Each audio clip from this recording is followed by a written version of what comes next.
The Pura 70 series from Huawei is now out globally, and I do have here the top model, which is the Pura 70 Ultra.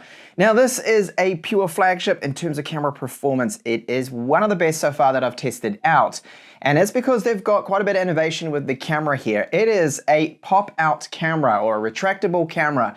Now, this is using a 1-inch type sensor. It's 50 megapixels, and it does have optical image stabilization with sensor shift. There's a 40 megapixel ultra wide and an impressive 3.5 times optical zoom periscopic camera. That is 50 megapixels there too. The selfie camera, that's 13. It also does have autofocus. This phone here does have 100-watt wired charging, 80-watt wireless charging, a 5,200 milliamp hour battery, and it is running the OS that is EMUI 14. The screen is 6.8 inches. It's OLED, 120 Hertz. This is what is included from Huawei. So Type-C to Type-C cable, our Huawei supercharger. Now this is up to 100 watts. And note that it's using a combo port here for the output. So we have the Type-C, but also Type-A above that. So that is very handy. And our case here, which is included. Good to see that they've done this. And it's a nice looking case, different with this pattern on the back of it. And it does have the sides that you can see empty. So no protection directly on the side, but the corners are covered there. So great that they do include that case. And then you find here a SIM tray tool, which we are going to need. Okay, the first thing you notice when you hold the phone is it feels very solid, well put together. A little on the heavy side, so 226 grams and 8.4 millimeters is the thickness of it. So here on our right side, we've got the buttons and they're in a good location. So very easy to get to that power button. Now in-screen fingerprint reader optical. I wish it was a little bit higher, but it is working really well and I've not really had any problems. So I'll unlock again. Okay, so that is very quick. And back to the back of it.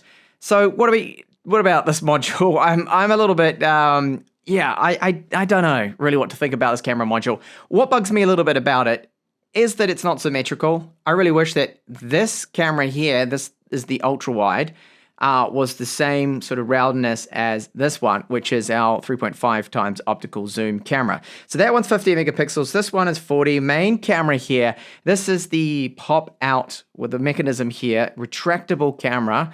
And that one has a mechanical aperture. And it also is 50 megapixels. Now it's 1-inch type sensor. It is the IMX989. So very good sensor in this, and great to see finally 1-inch type sensor in the hands of someone like Huawei. X-Mage here, you can see the badge there. That's the image processing that they do, and a dual tone LED flash. So a camera module that is certainly unique. I would definitely say that. So up the top, IR transmitter, microphone, antenna lines, full metal. You can see how much that camera module does stick out there. And then down the bottom here, we have our SIM tray. It takes 2 nano SIMs, loudspeaker, also loudspeaker in the earpiece, and USB 3.1. So it does support video out, which is very good to see. And all up, excellent build, very, very solid. The screen is a screen that I really don't have any complaints about at all. I think it is a fantastic screen. So 2500 nits maximum brightness, 120 Hertz, nice and smooth. 13 megapixel camera there. The cutout and the bezels, they're decent. Now they have a curvature to this glass, so it's very curved right at the edges here, but it's a flat screen. But it's just the curve right on the edge, and it's at the top as well, and then the bottom. And overall, it makes it very comfortable. It's a screen that I like the fluidity of it, and the UI, which is EMUI with this international version here, it is fluid. Right now, it doesn't feel like it has a chipset in it that is 7 nanometers and half the performance of what we currently have with the latest, say the Snapdragon 8 Gen 3. Don't notice it here in the UI, but a little bit more on that display. So you can see we've got a few options in here. Smart resolution and the dynamic refresh rate is on by default, and I've just turned it on now too as well. But before I was keeping it on high, which I do prefer. But in the UI, it's set to 120 anyway, and it will save a little bit on a battery life. Now, the resolution, you can go right up to the maximum, which is the 1260p, or you let it do its own thing. You can save power and keep it on the low if you wanted to do that, but I think most of the time it's been running the higher resolution. I really have not noticed anything. And in direct sunlight, this display does fare really well. No issues whatsoever. Now, I don't see any banding. You may see a little bit now with this outdoor footage, but in person, indoors, and when I use it even outdoors, I don't see any banding or flicker. So all of the Pura 70 series are running the Kirin 9010. So that's Huawei's own chipset. And it's running the UI really good. So this is EMUI 14, very fluid, running at 120 frames per second. And I've not noticed any lag or slowdown with this. It's just so well optimized. I could seriously, and I could do this, run a Snapdragon 8 Gen phone right next to this, and the UIs will be identical. You wouldn't be able to tell then if it had a chipset that's half the power. That's just how well optimized it is. Now, Google Play, you can see I do have it, okay? You can run Google Play on this, and it's very easy to do. It's through App Gallery. You just need to type in here, and you can see I'm even running Gboard. You can run all of those apps that you want, and you get the notification. So it is simply called that right there. You can see on screen. So install this, then you get Google Play Store. But there's a couple of things that don't work. So map history doesn't work with Google Maps. Chrome, you have to use the beta version. And Android Auto, which I'll talk a little bit more about in detail too, is not going to work, unfortunately. And there's just a couple of minor things. But all your Google apps, all that stuff you want to run, you can do it. However, going through Gbox makes things a little slower, affects the performance. Sometimes it's noticeable with some apps.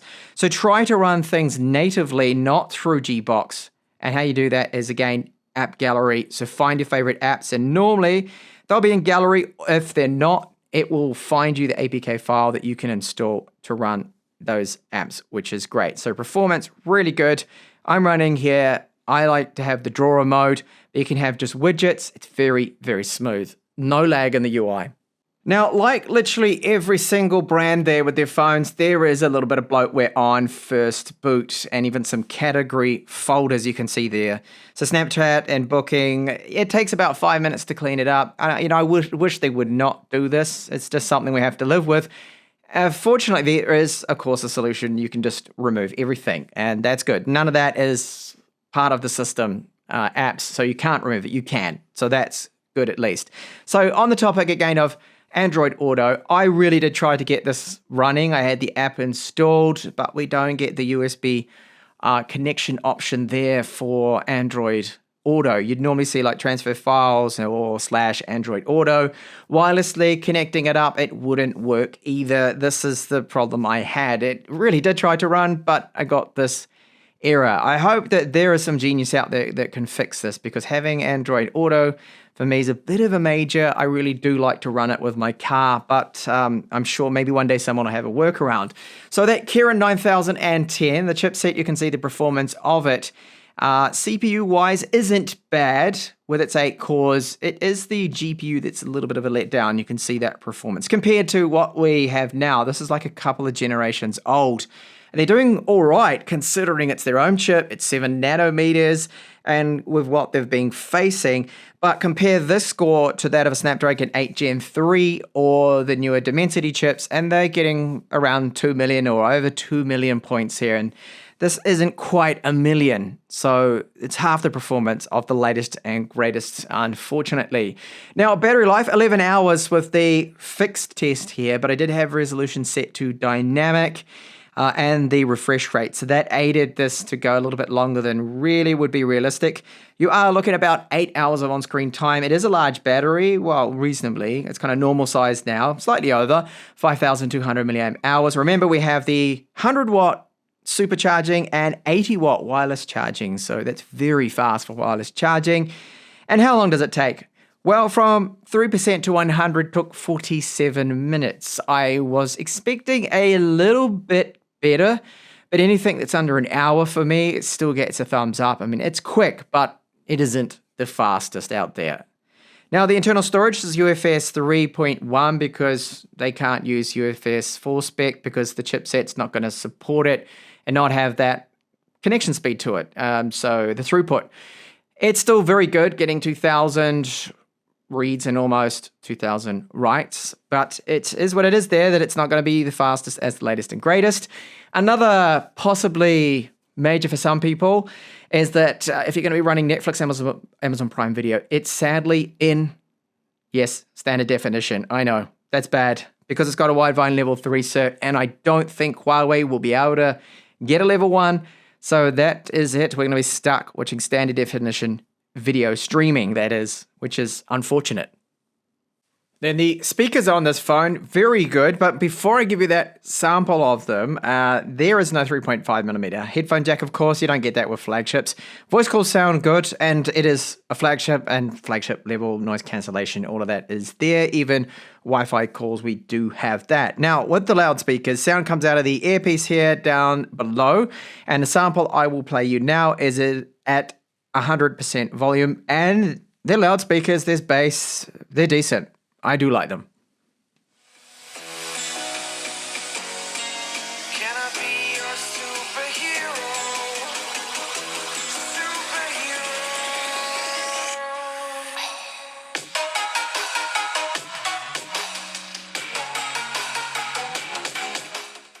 Okay, so gaming performance, Genshin Impact, very demanding game. I have it set to the maximum settings that I always test for flagship phones and all phones. And yes, it games fine. Okay, the performance, this is to be expected, is half of what current flagships offer. And you do notice this. You notice that the frame rate, it's just not as smooth at times in some areas of the maps as it should be compared to the competition. So if you're someone that does game a lot on their mobile phone and you want the absolute best frame rate, smooth, fluid gameplay constantly, this isn't the phone for you when it does come to the gaming performance. Now, I think it's still fine and acceptable. I can play all of these games out there. And I'm not a mobile gamer when it comes to phones, that is. I don't game on a phone, I game on a Legion Go. That's something completely different.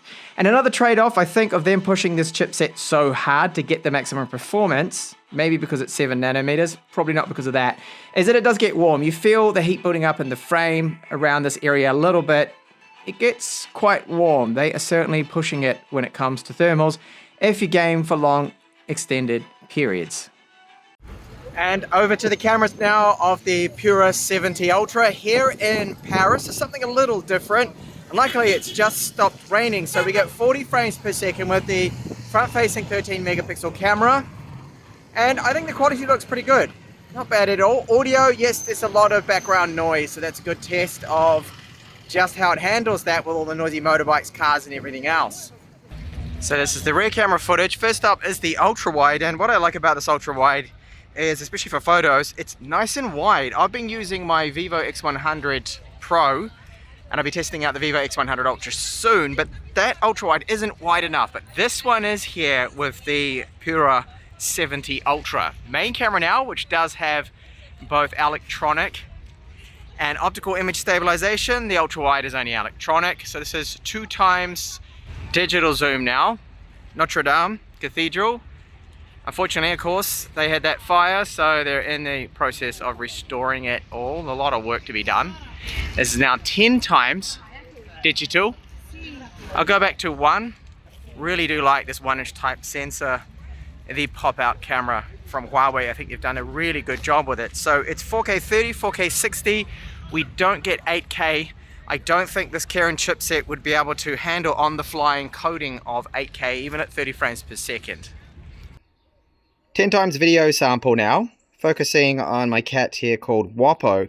Now I'm holding it as steady as possible. The viewfinder is a little bit misleading because the viewfinder shows that the footage is shaking around a little bit, but it does some post-processing to make sure it is quite steady. Now I'm just going to move a little bit now to the left, and you can see it's quite usable even at 10 times, which of course is mostly digital because the optical zoom max is 3.5 times.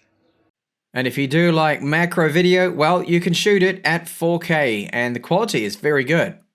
Just like these macro stills, so using that 3.5 times optical camera, you can get in really close and even fast moving subjects like this, and I managed to get a really good shot of.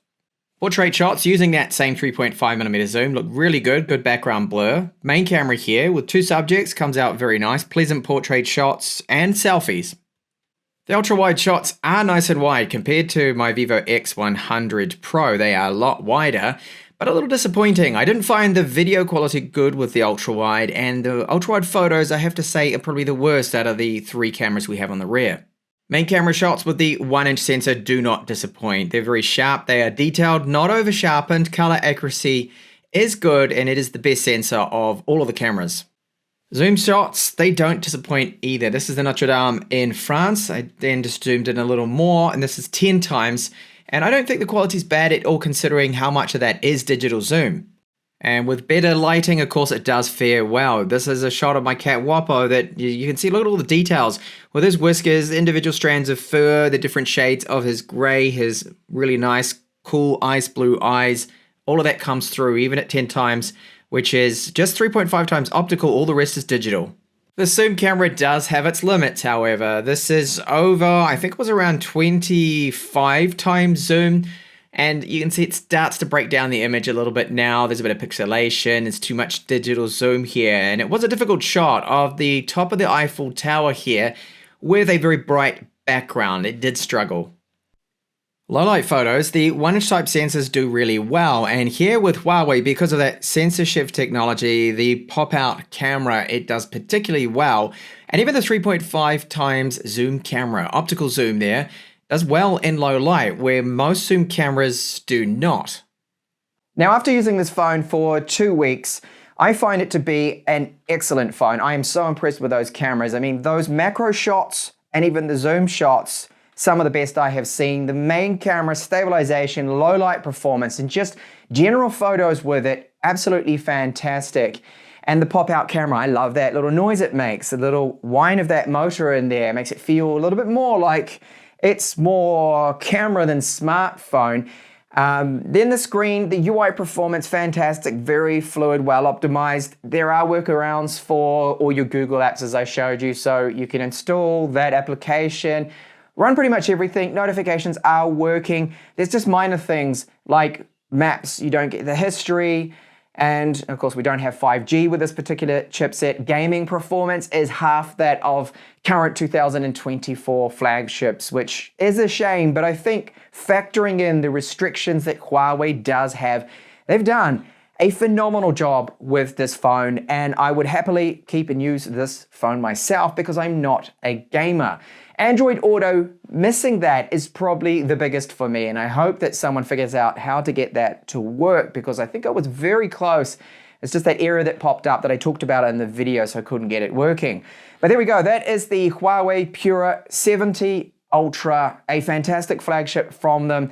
And I would love to see Huawei in the future unrestricted because just imagine this phone, if it had the chipset, say that they wanted maybe the Snapdragon 8 Gen 3 in this, then I wouldn't be talking about those cons. They would not exist and I would be nitpicking there. But let me know in the comments, would you love to see Huawei back to what they used to be back in their, well, the P30 Pro days was when they really were at top of their game, and they would be now without those restrictions.